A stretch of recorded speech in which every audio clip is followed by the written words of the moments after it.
Sir ఈసారి YSR Congress party చాలా మందికి స్థానభ్రంశం చేసింది.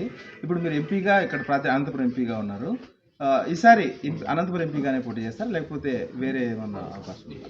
నేను ఎమ్మెల్యేగా పోటీ చేస్తానా ఎంపీగా పోటీ చేస్తానా అనేది మా అధిష్టానం చెప్తుంది కదా, అప్పటి వరకు వెయిట్ చేయాలి. అది నా ఇష్టం ఒకటి ఉండదు కదా. అవును సార్. అధిష్టానం నుంచి ఇంతవరకు మీకు ఏమైనా ఆదేశాలు వచ్చాయా? ఏమి ఆదేశాలు ఏం లేవు, సూచనలు ఉన్నాయి. దేనికైనా రెడీగా ఉండమన్నారు, దేనికి అన్నిటికీ రెడీగా ఉన్నాం. అంటే ఇప్పుడు ఆల్రెడీ అంటే కళ్యాణదుర్గం మినిస్టర్ గారు పెనుకొండకి ఆమె మైగ్రేట్ అయ్యారని చెప్పేసి ఆమె స్వయంగా ప్రకటించారు. అంటే మిమ్మల్ని కళ్యాణదుర్గానికి పంపించే అవకాశాలు ఉన్నాయనేది ఊహాగానాలు వస్తాయి. దీని పట్ల మీరేమన్నా? నేనేమో అనడానికి ఉండదు, మేము ప్రకటించుకోకూడదు, అధిష్టానం ప్రకటించాలా, అంతవరకు వెయిట్ చేయాలంటాను. అంటే మీ మధ్యలో ఏముంది సార్? ఇప్పుడు ఎంపీగానే పోటీ చేయాలని ఉందా, లేకపోతే ఇప్పుడు అనంతపురంకి చాలా సేవలు అందించారు ఎంపీగా, మీ మధ్యలో ఏముంది? అంటే మన మనసులో ఏముందనేది కాదు, ఇది ఒక పెద్ద పార్టీ, ఒక వ్యవస్థ కదా. ఒక వ్యవస్థలో పనిచేస్తున్నప్పుడు వాటి ఆదేశాల మేరకు వాటి అనుగుణంగా వెళ్ళాల్సి ఉంటుంది. నాకుండేది వ్యక్తిగతంగా నాకున్నప్పటికీ అది పార్టీ కదా, పార్టీ ఏ నిర్ణయం తీసుకుంటుందనే దాన్ని బట్టి ఉంటుంది. అంతేకాకుండా మాకేం అకస్మాత్తుగా చెప్పరు కదా, ఈరోజు ఉండి రేపు పోన్నారు కదా. ఇది ఎప్పటి నుంచో నడుస్తుంది ప్రాసెస్. చాలా కాలం కిందట కూడా నాకు ఒక సూచనగా చెప్పి ఉన్న సందర్భం ఉంది, గతంలోనే చెప్పి ఉన్నారు కాబట్టి పెద్ద ఇదిగా ఉండదు. అంటే ఇప్పటికి కూడా ఏమిటంటే వాళ్ళు ఏం చెప్తే అది, ఎమ్మెల్యేకి చెప్తే ఎమ్మెల్యే, ఎంపీ చెప్తే ఎంపీ. ఇప్పుడున్న పరిస్థితుల్లో వాతావరణం మారింది కాబట్టి ఎక్కువ భాగం మనకి అర్థమవుతుంది, ఎమ్మెల్యేకి పోవాల్సి వస్తుంది.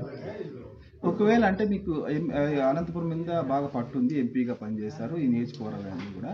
ఆ నియోజకవర్గాల్లో ఇప్పుడు ఒకవేళ మైగ్రేట్ అయితే అక్కడ నుంచి ప్రజల సహకారం కానీ లేకపోతే ఏదైనా పార్టీ కార్యకర్తల నుంచి సపోర్ట్ ఉంటుంది అనుకుంటున్నారు? చాలా మెండుగా ఉంటుంది.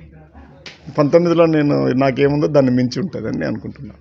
ఎందుకంటే వాళ్ళే చెప్తున్నారు కాబట్టి, నేను చెప్పట్లేదు. మా సహకారం మీకు మెండుగా ఉంటుందని జనమే చెప్తున్నారు కాబట్టి నాకు కూడా అనిపిస్తుంది, అర్థమవుతుంటుంది కదా.